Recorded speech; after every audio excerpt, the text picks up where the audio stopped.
Break બાદ આપનું સ્વાગત। ગીર સોમનાથમાં દેવાયત ખબરની બબાલનો જે સમગ્ર કેસ છે તેમાં ડિસ્ટ્રિક્ટ કોર્ટમાં રિમાન્ડ અને જામીન મુદ્દે રિવિઝન અરજી કરવામાં આવી। તાલાલા પોલીસની રિવિઝન અરજી પર સુનાવણી હાથ ધરાઈ। સરકારી અને આરોપીના વકીલ વચ્ચે દલીલો થશે। નીચલી કોર્ટે 7 આરોપીના જામીન મંજૂર કર્યા હતા।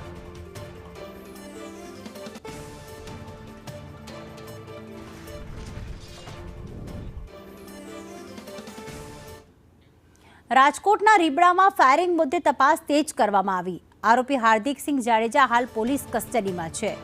રાજદીપસિંહ પિન્ટુ ખાટડી પર ફાયરિંગનો પ્લાન હતો। બંને પ્લાન નિષ્ફળ જતા પેટ્રોલ પંપ પર ફાયરિંગ કર્યું। 7 વર્ષ અગાઉ બંને મિત્રો વચ્ચે માથાકૂટ થઈ હતી। માથાકૂટ થતા હાર્દિકસિંહને માર મારવામાં આવ્યો હતો।